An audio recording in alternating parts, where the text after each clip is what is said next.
This is Hidden Killers Week in Review. A look back at the most prolific stories of the week. This is the Hidden Killers podcast with Tony Brueski. Featuring defense attorney, Hidden Killers daily contributor, and host of the Defense Diaries podcast, Bob Motta. The trial of Alec Baldwin, it is getting underway. Opening statements being made by both the prosecution and defense. And so far, looking at this, personally, I'm kind of like, both have valid arguments. Joining me to discuss, Bob Motta, defense attorney. This is one I'm almost feeling Karen Reedish about, where it's like, you both got solid arguments. What are your thoughts thus far? Same, man. It's tough. Yeah. You know, like it's one of those cases where it's not a whodunit. No. You know, we know what happened here. The question is like, and it's similar to, say, for instance, a self-defense type case where you know what went down. It's a question in those cases of, was the response reasonable in terms of what was coming at the person who was being attacked? Like, you know, you can't shoot somebody in the head if they poked you in the chest. Mm-hmm. You know what I mean? That the response has to be comportment with, you know, what's happening to you. You have to feel that there's a reasonable fear of great bodily harm or death, you know, in a case like that. Whereas here, the issue is foreseeability. Yeah. You know, was it foreseeable that Alec Baldwin should have known, or that you know, him pulling the trigger on a weapon could potentially lead in somebody dying? You know, I mean, and it's like the fact that the end result is that Helena Hutchins did in fact die seems to be a pretty powerful argument for the state in the thing. You know, the question then becomes, you know, was it really foreseeable? You know, and how much? There's just so many facets to it that are really interesting with respect to him. Like they kind of, the judge didn't allow for them to bring the producer angle up in this trial. Mm-hmm. You know, they're like, you're going to have to pick a lane. I'm not going to let you run on both lanes, both the producer lane and the actor lane. You're going to have to pick one or the other. You know what I mean? Mm-hmm. So, and they're going with the actor route. So, yeah, it's interesting, man. I mean, in both opening arguments or statements rather were pretty compelling. You know, I mean, you can really kind of see how this thing could go either way, you know, and it really depends on the jury, like every case. Very much. Let's take a look at some of those opening statements and arguments. This is Erlinda Johnson talking about careless firearm safety on the set of Rust. But you will see that during this training session, the defendant had somebody or a couple of people filming him while he's running around shooting this gun. You will learn, ladies and gentlemen, or you'll hear during this trial the use of the words prop gun. And you'll learn a prop gun is this real gun. It's not a toy. It's not made of rubber. It's a real gun. You will also see evidence, ladies and gentlemen, that during the days before that fateful October 21st day, the defendant handled this firearm multiple occasions. You will see video footage of the defendant firing this firearm, working perfectly fine. But you'll see evidence, ladies and gentlemen, that each time the defendant handled this firearm, he did not do a safety check with that inexperienced armorer. And you'll hear that the reason he didn't do a safety check is because he didn't want to offend her. The evidence you will see will paint a real-life picture of a real-life workplace where this defendant mishandled this gun. You will see him using this gun as a pointer to point at people, to point at things. You will see him cock the hammer when he's not supposed to cock the hammer. You will see him put his finger on the trigger when his finger's not supposed to be on the trigger.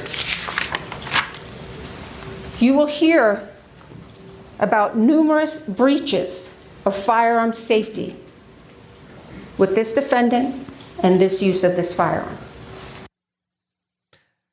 Some compelling arguments there about firearm safety, but we do have to take into account we had an armorer, although turns out not that experienced, Hannah Gutierrez, who's serving time. We have Assistant Director David Halls, who's admitted flat out that he didn't check the bullets as well as he should have.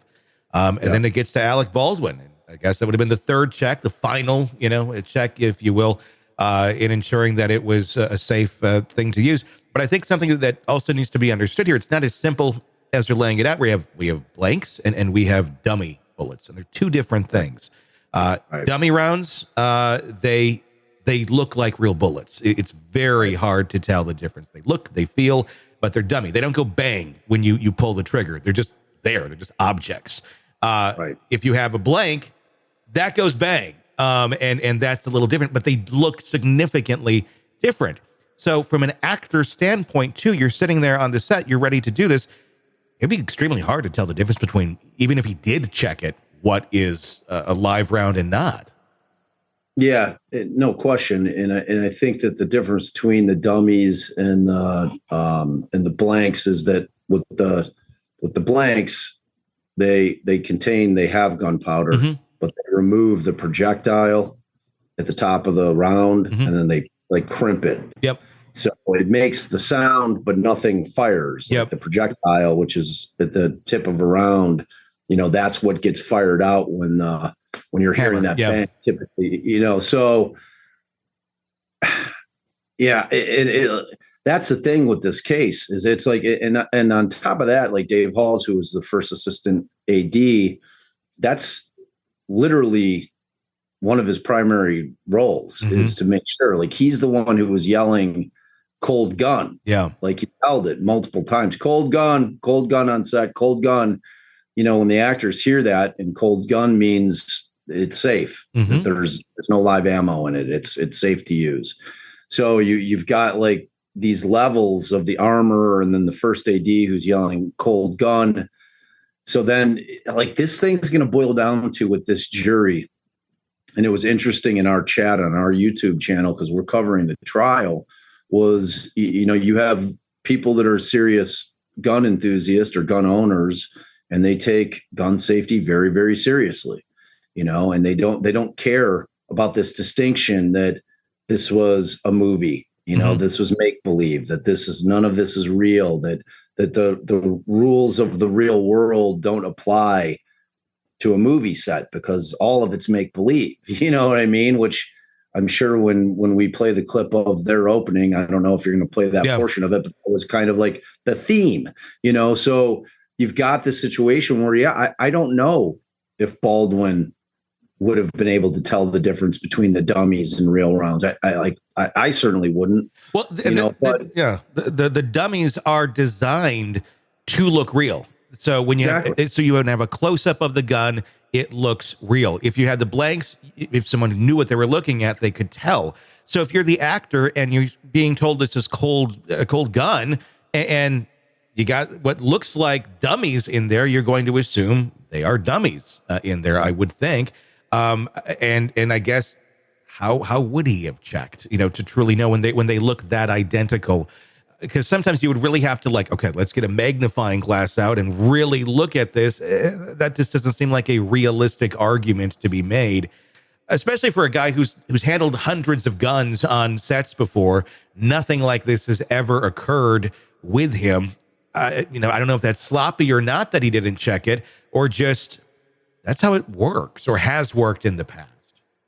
Yeah. And, ultimately, like I was saying with the gun owners that are exceptionally serious about gun safety. I mean, the rule is you never point a weapon at anybody ever under any circumstances, unless you're intending on destroying what's in front of you. Yeah. That's it. It's a simple rule. You just don't point weapons, loaded or unloaded, because kind of the rule of thumb is it's always loaded, whether it's not or it is, that in the mind of the gun user, it's always loaded. Just assume it's always loaded. Yeah.